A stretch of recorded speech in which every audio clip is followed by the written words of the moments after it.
ನಮ್ಮನೆ ಯುವರಾಣಿ, ಹೇ ನಮ್ಮನೆ ಯುವರಾಣಿ.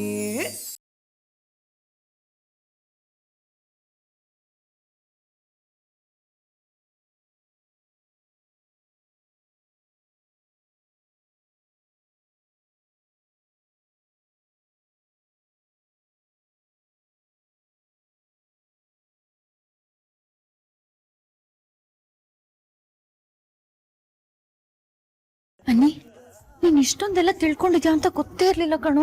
ಇಷ್ಟೊಂದೆಲ್ಲ ಹೇಗ್ ತಿಳ್ಕೊಂಡ? ಹೇ ಕೋತಿ, ಆಟ ಆಡೋದನ್ನ ಬಿಟ್ಟು ಪುಸ್ತಕ ಅನ್ನೋದು ಜ್ಞಾನ ಬರುತ್ತೆ. ನನಗ ಜ್ಞಾನ ಸಿನಿಮಾದಿಂದಲೇ ಬರುತ್ತೆ. ಈ ಕೋತಿ ಎಲ್ಲೇ ಹೋಗಿದ್ದೆ? ಅಮ್ಮ ಅದು ಆಚೆ ಒಂದ್ ಗೂಳಿ ನುಗ್ಗಿತಮ್ಮ, ಅದನ್ನ ಓಡ್ಸ್ ಬರಕ್ ಹೋಗಿದ್ದೆ. ಸರಿ ಸರಿ, ಮಾಂಗಲ್ಯನ ಎಲ್ರಿಗೂ ಮುಟ್ಟಿಸ್ಕೊಂಡ್ ಬರ್ಬೇಕಂತೆ, ಬೇಗ ಬಾ. ಸರಿ.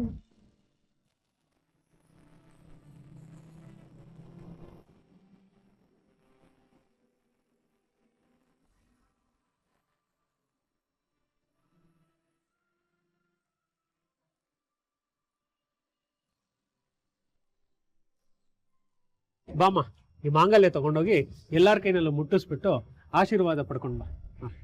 ಎಲ್ರ ಆಶೀರ್ವಾದನೂ ಇರುತ್ತೆ ಗುರುಗಳೇ. ಈ ಬಂಧ ಇನ್ನೂ ಗಟ್ಟಿಯಾಗಿ ಬೆಳೆಯುತ್ತೆ. ಬಾಮ್ಮ, ನೀನು ಈ ಮಂತ್ರಾಕ್ಷರ ತಗೊಂಡು ಎಲ್ಲಾರ ಕೈನಲ್ಲೂ ಕೊಟ್ಬಿಟ್ ಬಾ. ಒಳ್ಳೇದಾಗ್ಲಿ ಅಂತ ಆಶೀರ್ವಾದ ಮಾಡಿ.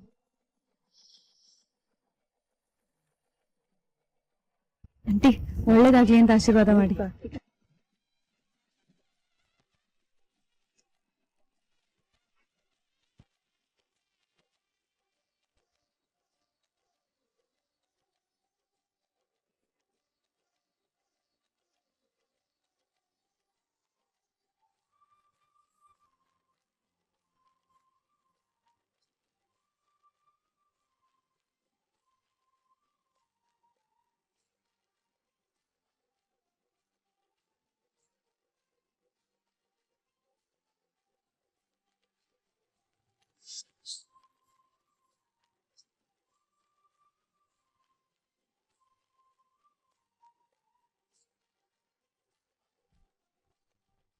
ಸಾಕು, ಗಂಟನ ಬಿಗ್ಗಿಯಾಗಿ ಹಾಕು. ಅಹಲ್ಯ ಅಕ್ಕ 7 ಜನ್ಮಕ್ಕೂ ನಿನ್ನವರ ಆಗಿರ್ಬೇಕು.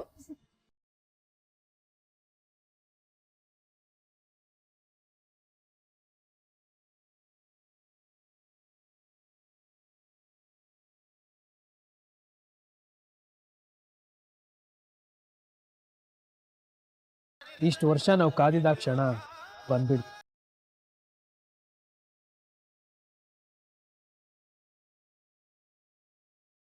ಮಾಂಗಲ್ಯ ಧಾರಣೆ ಮಾಡಿಸ್ಬೋದಾ?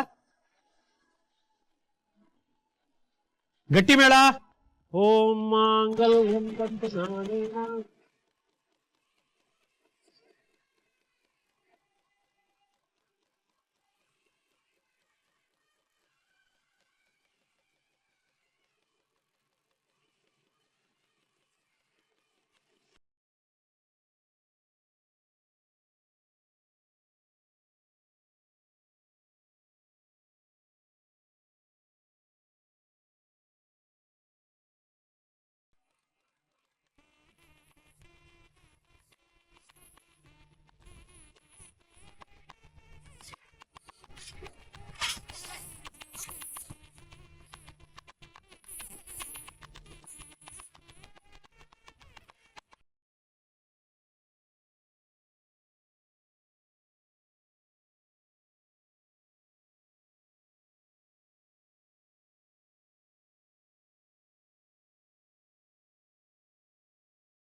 ತಾತ, ನಮ್ಮ ಮನೆಗೆ ಅಮ್ಮ ಬಂದ್ಲು, ನಮ್ಮ ಮನೆಗೆ ಮಹಾಲಕ್ಷ್ಮಿ ಬಂದ್ಲು ತಾತ. I'm so proud of you, my son. So proud. ನಿಮ್ಮ ಅಪ್ಪ ಮಾಡ್ಬೇಕಾಗಿದ್ದ ಕೆಲಸನ ಮುಂದೆ ನಿಂತು ನೀನ್ ಮಾಡಿದೀಯ. ನಿಜವಾಗ್ಲು ನೀವಿಬ್ರು ರಾಮ ಲಕ್ಷ್ಮಣರೇ, ನಿಮ್ಮಿಬ್ಬರ ಸಂಬಂಧ ಯಾವಾಗ್ಲೂ ಹೀಗೆ ಗಟ್ಟಿಯಾಗಿರ್ಬೇಕು. ಹೊಸ ಸಂಬಂಧ ಬೆಸಗೆ ಆಯ್ತು ಅಂತ ನಿಮ್ಮ ಸಂಬಂಧ ಬಿರುಕು ಬಿಡಬಾರ್ದು. ಬಿಡ್ಬಾರ್ದು. ತಾತ ಖುಷಿಯಾಗಿರೋ ಟೈಮಲ್ಲಿ ಈ ಮಾತೆಲ್ಲ ಬೇಕಾ? ಯಜಮಾನ್ರೆ ಆ? ಏನಾಯ್ತು? ನನ್ನ ಮಕ್ಕಳು ನನ್ನ ಸೊಸೆಂದ್ರೆಲ್ಲ ನೆನಪಿಗೆ ಬರ್ತಾ ಇದ್ದಾರಮ್ಮ. ಅವರೆಲ್ಲರೂ ಅಲ್ಲಿಂದಲೇ ಇವರಿಬ್ಬರಿಗೆ ಆಶೀರ್ವಾದ ಮಾಡ್ತಾ ಇರ್ಬೇಕಲ್ಲ. ಆ? ಆ?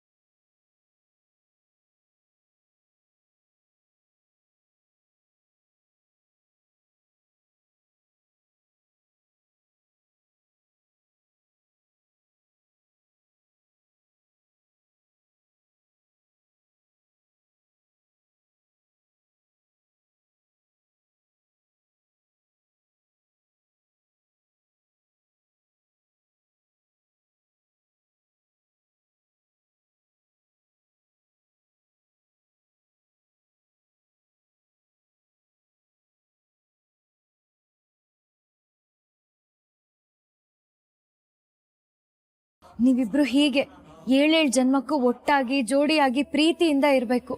100 ಕಾಲ ಸುಖವಾಗಿ ಬಾಳ್ಬೇಕು.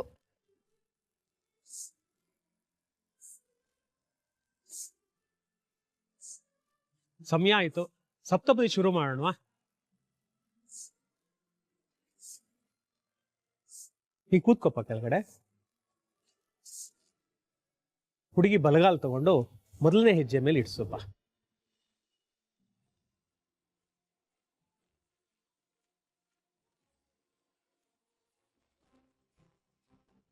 ಮೊದಲನೇ ಹೆಜ್ಜೆ ಅನ್ನಾವೃದ್ಧಿಗೋಸ್ಕರ.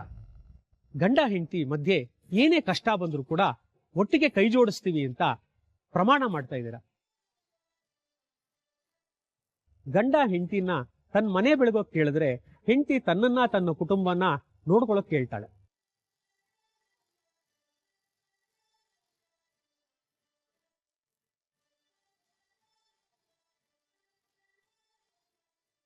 ಈಗ ಎರಡನೇ ಹೆಜ್ಜೆ ಇಡಪ್ಪ.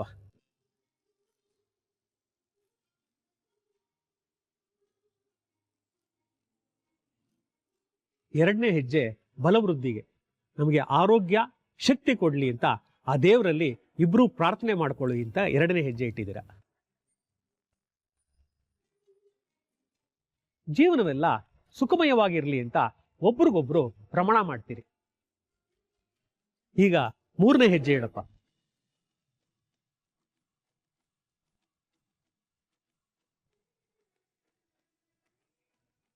ಇದು ಧನವೃದ್ಧಿಗೋಸ್ಕರ. ಮನೆಯಲ್ಲಿರುವ ಧನ ಕನಕ ಐಶ್ವರ್ಯ ಎಲ್ಲ ವೃದ್ಧಿ ಮಾಡಕ್ಕೋಸ್ಕರ ಗಂಡ ಹೆಂಡತಿ ಒಬ್ರಿಗೊಬ್ರು ಕೈ ಜೋಡಿಸ್ತೀವಿ ಅಂತ ಪ್ರಮಾಣ ಮಾಡಿ.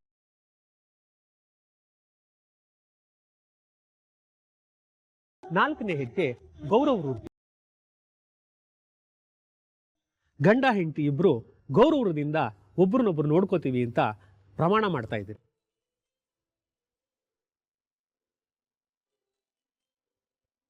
ಐದನೇ ಹೆಜ್ಜೆ ಸಂಬಂಧ ವೃದ್ಧಿ.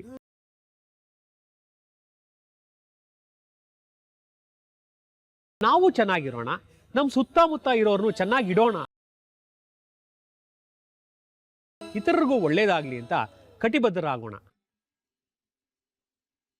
ಆರನೇ ಹೆಜ್ಜೆ ಇಡ್ಲಿ.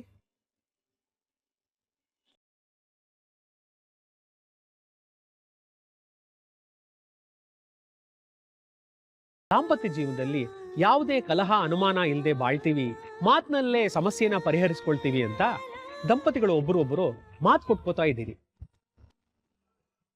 ಏಳನೇ ಹೆಜ್ಜೆ ವಂಶಾಭಿವೃದ್ಧಿಗೆ.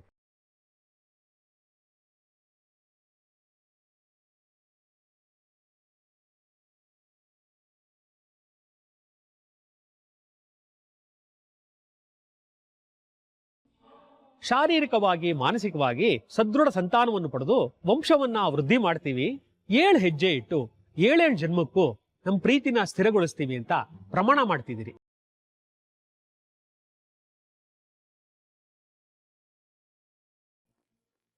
ಅನ್ನಿ, ಸಪ್ತಪದಿ ಅಂದ್ರೆ ಇಷ್ಟೆಲ್ಲ ಇರುತ್ತಾನೋ?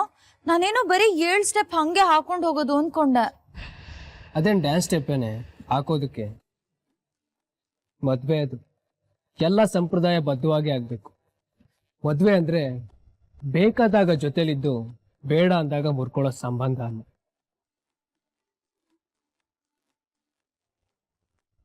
ಅನಿ, ಇವ್ರೆಲ್ರು ಪ್ರಾಮಿಸ್ ಮಾಡ್ದಂಗೆ ಇದ್ಬಿಟ್ರೆ ಲೈಫ್ ಸೂಪರ್ ಅಲ್ಲ? ಸೂಪರ್ ಏನು, ನಂದಾ ಗೋಕುಲ. ನಮ್ಮ ಮನೆ ನಂದಾ ಗೋಕುಲ ಆಗುತ್ತೆ. ನಂದ ಗೋಕುಲ ಅನ್ನೋದು ಮನಸ್ಸಿನ ಭಾವನೆ ಕಂದ. ಯಾರೇ ಬರೋದ್ರಿಂದ ಹೋಗೋದ್ರಿಂದ ಅದಾಗೋದಿಲ್ಲ. ಒಂದೇ ಬೆರಳಿದ್ರೆ ಅದು ಕೈ ಅನ್ನಿಸ್ಕೊಳ್ಳೋದಿಲ್ಲ. 5 ಬೆರಳುಗಳು ಸೇರಿದ್ರೇನೆ ಕೈ. ಹಾಗೆ ಕುಟುಂಬ ಅಂದ್ರೆ ಒಟ್ಟಿಗೆ ಒಟ್ಟಾರೆ ಇದ್ರೇನೆ ಅದು ನಂದ ಗೋಕುಲ. ರೀ, ಯಾರೋ ಬರೋದ್ರಿಂದ ಹೋಗೋದ್ರಿಂದ ಅದಾಗೋದಿಲ್ಲ. ನೀವ್ ಹೇಳೋದು ಒಪ್ತೀನಿ ತಾತ, ಆದ್ರೆ ಅದಕ್ಕೆ ಬರೋದ್ರಿಂದ ಮನೆ ಅಟ್ಮಾಸ್ಫಿಯರ್ ಚೇಂಜ್ ಆಗುತ್ತಲ್ವಾ? ಮನೇಲಿ ಬಳೆಗಳ ಸದ್ದು, ಗೆಜ್ಜೆಗಳ ಶಬ್ದ, ಪ್ರೀತಿ ವಿಶ್ವಾಸ ತುಂಬಿರೋ ಮಾತು ಏನೋ ಡಿಫ್ರೆಂಟ್ ಆಗಿ ಸ್ಪೆಷಲ್ ಆಗಿರುತ್ತಲ್ವಾ? ಆದ್ರೆ ಜೀವನ ಸಂಪೂರ್ಣವಾಗಿ ಸಂತೋಷವಾಗಿರೋದಿಲ್ಲ. ನೀ ಏರಿಳಿತ, ಕಲ್ಲು ಮುಳ್ಳು ಹಾದಿನಲ್ಲಿದ್ದಿದ್ದೆ. ಅದನ್ನ ಹೇಗೆ ನಿಭಾಯಿಸ್ತಾರೆ ಅನ್ನೋದ್ರ ಮೇಲೆ ಕುಟುಂಬದ ಸುಖ ನೆಮ್ಮದಿ ನಿಂತಿರುತ್ತೆ.